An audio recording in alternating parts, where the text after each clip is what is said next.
Hello बच्चों, कैसे हैं आप लोग। आज के लेक्चर में हम प्रॉब्लम सेट 1 के क्वेश्चन 4 के बारे में बात करेंगे। तो यहाँ पे दे रखा coordinate a point P on a number line is -7। मतलब जो अगर मान लो सपोज करो एक हम नंबर लाइन ड्रॉ करते हैं। अगर मान लो ये नंबर लाइन है, ये कोऑर्डिनेट P है। P के कोऑर्डिनेट पॉइंट क्या देखा -7 पर है। सपोज करो पॉइंट P है और किस पर है, -7 पर है। क्लियर है, यही बोल रखा है, -7 है। Find the coordinate of point on the number line which are at a distance of 8 unit from the point। मतलब 8 यूनिट हमें बताना है कि या तो right hand side 8 unit distance पर है या लेफ्ट हैंड साइड। तो हमें वो कोऑर्डिनेट फाइंड आउट करना है, वो पॉइंट बताना है स्टूडेंट। तो सपोज करो हमने एज्यूम कर लिया, लेट इधर जो पॉइंट माना हमने M मान लिया, ठीक है, और इधर जो मान लिया हमने, जो पॉइंट माना है वो क्या मिल रहा है, N मान लिया। क्लियर है स्टूडेंट, N कोऑर्डिनेट मान लिया।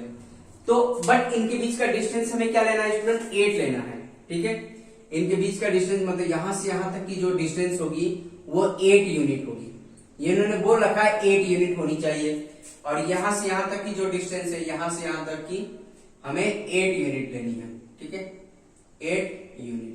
क्लियर है स्टूडेंट, तो इतनी बात समझ में आ रही है स्टूडेंट, क्लियर है। तो इनके बीच का डिस्टेंस, तो हमें ये वाला कोऑर्डिनेट बताना है। n का जो पॉइंट होगा, जैसे p का पॉइंट क्या है, -7 है, तो हमें n के पॉइंट बताना है। ये नंबर क्या होगा, कोऑर्डिनेट क्या होगा, m के ही कोऑर्डिनेट बताना है। इतनी बात समझ में आ रही है स्टूडेंट, क्लियर है। तो अब यहाँ पे देखो कुछ हम एज्यूम कर लेते हैं, जैसे m पॉइंट है और n पॉइंट है। तो हम क्या काम करेंगे, इसको m ही मान के चलते हैं, m। तो अब यहाँ पे देखो स्टूडेंट कैसे करना होगा। तो हमें पता है कि अगर मान लो डिस्टेंस बिटवीन हम देखें, डिस्टेंस बिटवीन पी एम, पहले बात करें जो डिस्टेंस बिटवीन हम पी एम मान ले, इसको कुछ देर के लिए एक्स पॉइंट मान ले, x1 मान लेते हैं। ठीक है, x1 पॉइंट मान लेते हैं। तो हमें पता है डिस्टेंस फॉर्मूला पढ़ा है हमने, क्या पढ़ा है, larger coordinate minus smaller coordinate. Larger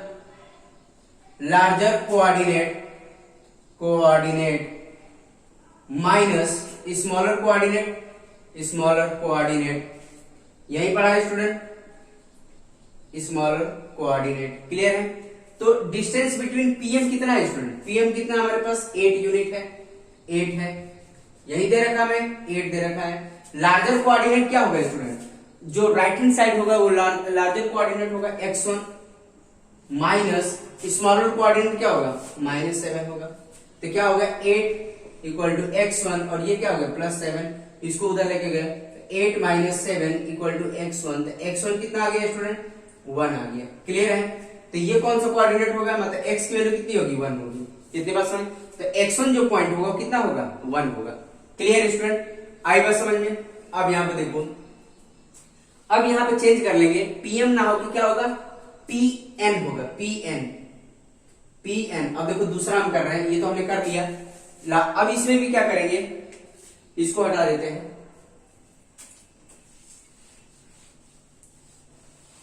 अब यहां पे देखो Pn हमें फाइंड आउट करना है, Pn। ठीक है, तो अब यहां पे देखो इसको हम कुछ देर के लिए x2 मान लेते हैं, x2। ये वाला पॉइंट हम क्या मान लेंगे, x2 मान लेंगे। Pn larger coordinate minus smaller coordinate. तो इसमें लार्जर कोऑर्डिनेट क्या होगा, जो राइट हैंड साइड होता है उसको हम लार्जर कोऑर्डिनेट बोलते हैं। तो लार्जर कोऑर्डिनेट क्या होगा, -7 होगा, -x2। क्लियर है, तो -7। तो अब यहां पर क्या हो जाएगा स्टूडेंट, -7 है तो इसको उधर लेके जाओ, तो 8 + 7 हो जाएगा और ये -x2 हो जाएगा। ये कितना होगा, 15 होगा, x2 माइनस में है, तो x2 इक्वल टू कितना हो जाएगा, x2 इक्वल टू -15 होगा। तो जो x2 पॉइंट होगा ये कितने पॉइंट पर होगा, -15 पॉइंट पर होगा। मतलब ये जो पॉइंट होगा -15 होगा, और ये जो पॉइंट होगा यहाँ पर जो होगा 1 होगा, और यहाँ पर जो पॉइंट होगा -15 होगा। इतनी बात समझ में आ रही है स्टूडेंट। ये x2 है हमारा, x1 हमने फाइंड आउट कर लिया। इतनी बात समझ में आ रही है स्टूडेंट। तो ऐसे भी क्वेश्चन पूछे जा सकते हैं। अगर मैं क्वेश्चन चेंज कर दूं कि ये कोऑर्डिनेट -7 नहीं होके -6 है, सपोज करो -6 है, और मैं बोल दूंगा 8 यूनिट। ठीक है, 8 यूनिट आई बस, मतलब 8 यूनिट नहीं, मैंने कंसिडर कर लिया 10 यूनिट है। सपोज करो मैंने क्वेश्चन चेंज कर दिया। ऐसे भी क्वेश्चन चेंज होके आ सकते हैं, तो आपको पता होना चाहिए स्टूडेंट करना कैसे है। बोला coordinate of point P on a number line -6 दे रखा है, मतलब ये क्या दे रखा है कोऑर्डिनेट -6। अब देखो चेंज कर दिया क्वेश्चन वही है, बस यहाँ पर डिजिट चेंज हो चुका है स्टूडेंट, तो आपको पता होना चाहिए क्या करना। और ये क्या है 10 यूनिट है, 10 यूनिट, ये भी 10 यूनिट है। तो हमें ये बताना है ये वाला पॉइंट कौन सा होगा, एम कौन सा होगा और एम के कोऑर्डिनेट होंगे। तो दोनों तरफ 10 यूनिट मूव कर रहे हैं फ्रॉम अ पॉइंट पी, ठीक है। तो हमें बताना है x1 और x2 कितना होगा। तो बहुत आसान है स्टूडेंट, कुछ है नहीं यहाँ पर। अब देखो यहाँ पे इसको भी कर ले सकते हैं, तो बहुत आसान है स्टूडेंट, कुछ है नहीं। तो ऐसे भी क्वेश्चन आता है pn, देखो pn कितना है, pn कितना है 10 है, लार्जर कोऑर्डिनेट क्या होगा -6 होगा, ठीक है, माइनस क्या होगा x2 होगा। तो ये कितना उसको उधर लेके जाओ, तो 10 + 6 = -x2, तो ये क्या हो जाएगा 16 = -x2। तो x2 कितना आ जाएगा, -16 हो जाएगा, तो ये कितना हो जाएगा -16 हो जाएगा। क्लियर है स्टूडेंट। अगर हम इसके लिए बात करें, पीएम के लिए बात करें, तो पीएम के लिए क्या हो जाएगा, यहाँ पर पीएम बनाओ, लार्जर कोऑर्डिनेट कौन सा होगा इसमें, देखो तो लार्जर कोऑर्डिनेट क्या होगा यहाँ पे x1 होगा कि नहीं होगा स्टूडेंट। तो इसको हटा लेते हैं, इसको हम सॉल्व कर लेते हैं। समझ में आ रही बात स्टूडेंट, बहुत आसान है, कुछ है नहीं। तो larger coordinate PM, distance between PM कितना होगा 10 ही होगा। तो लार्जर कोऑर्डिनेट क्या होगा x1, स्मॉलर कोऑर्डिनेट क्या होगा -6 होगा। तो 10 = कितना हो जाएगा x1 + 6, इसको उधर 10 - 6 = x1। तो x1 = कितना आ गया स्टूडेंट 4 आ गया। क्लियर है। तो ये कितना होगा 4 होगा। आई बात समझ में, आई थिंक सब बच्चों को समझ में आ रहा है कैसे सॉल्व करना है, ठीक है स्टूडेंट। तो ऐसे कोई भी क्वेश्चन आएगा तो आई थिंक सब बच्चे सॉल्व कर सकते हैं, ठीक है स्टूडेंट। नेक्स्ट वाला क्वेश्चन देख लेते हैं।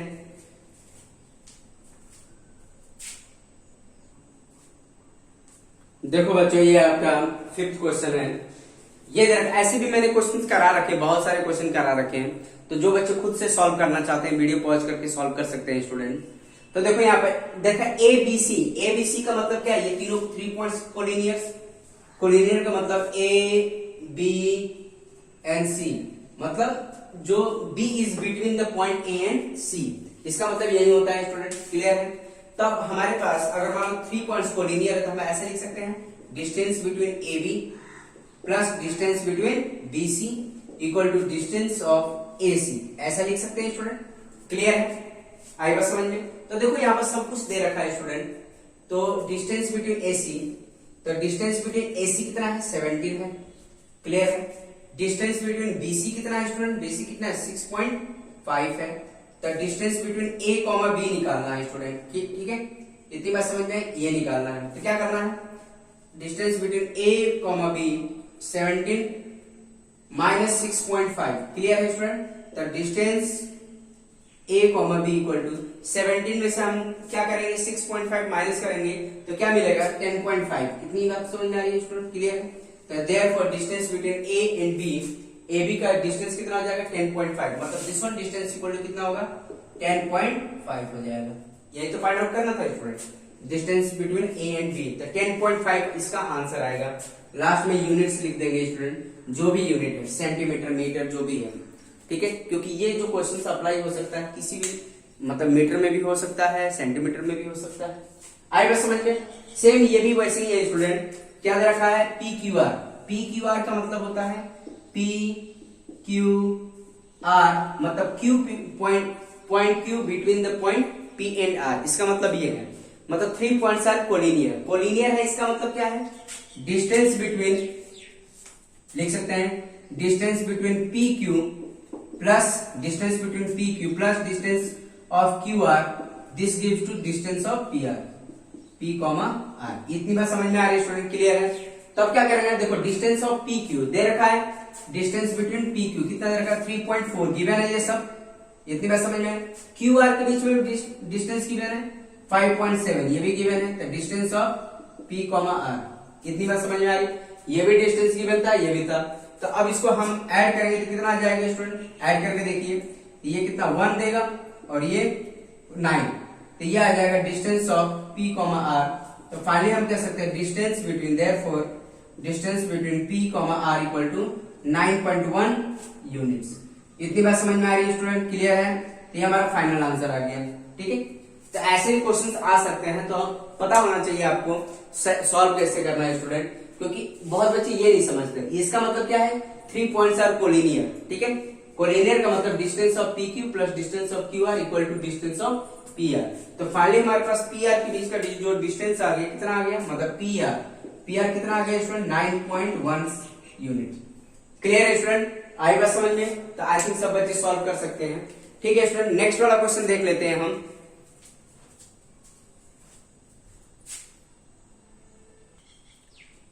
तो देखो बच्चों, ये आपका 6 क्वेश्चन है प्रॉब्लम सेट 1 का। बोल रखा है coordinate of point A on a number line is 1, ठीक है। What are the coordinate of point on the number line which are at a distance of 7 unit from a A, मतलब either left hand side and either right hand side. इसका मतलब ये, अभी हमने एक पहला क्वेश्चन जो किया था इसी से रिलेटेड था, वैसे ही ये भी सॉल्व करना है स्टूडेंट। सपोज करो हमारे पास ये पॉइंट ए है, ठीक है। इसके कोऑर्डिनेट पॉइंट क्या है, 1 दे रखा है। हमें बताना है what are the coordinate of point on number line which are at a distance of 7 unit, मतलब यहां से 7 यूनिट, इधर से हमें 7 यूनिट राइट में भी ले सकते हैं और यह लेफ्ट में भी ले सकते हैं।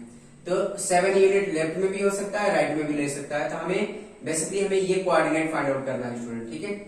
इसको हमने m मान लिया और इसको हमने n मान लिया, ठीक है।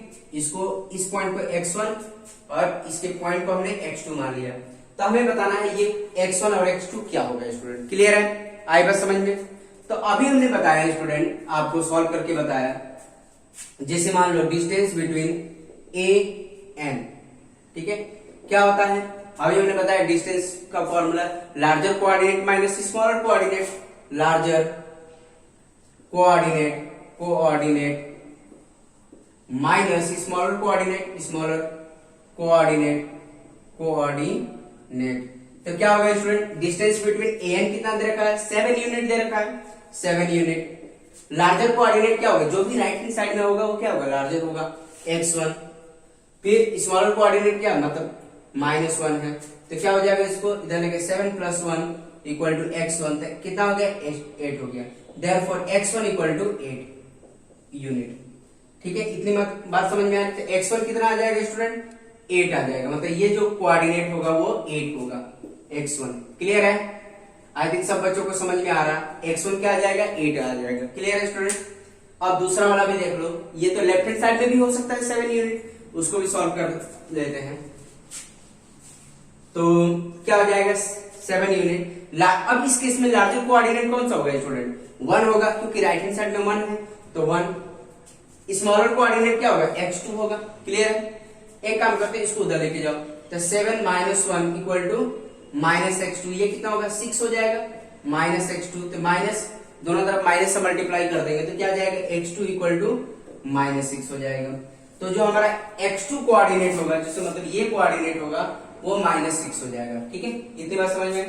तो देखो 1 वैसे भी काउंट करके दे सकते हैं, 1 के बाद क्या होता है 0, फिर -1, -2, -3, -4, -5 और ये 6। अब देखो ये 7 यूनिट है या नहीं है, कैसे वेरीफाई करो, 1 2 3 4 5 6 7 यूनिट है, क्योंकि 7 यूनिट डिस्टेंस। तो अब ये देखो कौन सा होगा, जिससे 2 3 4 5 6 7 और ये 8 आएगा समझ में। तो ऐसे आप आइडेंटिफाई कर सकते हैं, लेकिन अगर बड़ी वैल्यू आएगी तो आप नहीं कर सकते। ऐसे ये तो छोटी वैल्यू है तो आपने निकाल दिया ऐसे करके, बट अगर बहुत बड़ी वैल्यू आए 55 यूनिट, अगर मान लो ये 7 यूनिट ना होता, बोल देता 55 यूनिट इधर भी होता इधर भी होता, तो क्या करना पड़ता, इसी तरफ से सॉल्व करना होता। अगर छोटे लेवल पे देखा जाए तो ऐसे भी कैलकुलेट करके बता सकते हैं, लेकिन अगर मान लो 55 यूनिट इधर बोल दे, 55 यूनिट इधर भी बोल दे, तो आपको ये तरीके पता होने चाहिए कैसे सॉल्व करना है स्टूडेंट। आई बात समझ में, आई थिंक सब बच्चों को समझ में आ रहा है। तो आज के लेक्चर में हम इतना ही रहने देंगे स्टूडेंट, बाकी का रिमेनिंग जो क्वेश्चन बच गए हैं उसको हम आने वाले वीडियो में बात करेंगे। ठीक है स्टूडेंट, ओके, थैंक यू।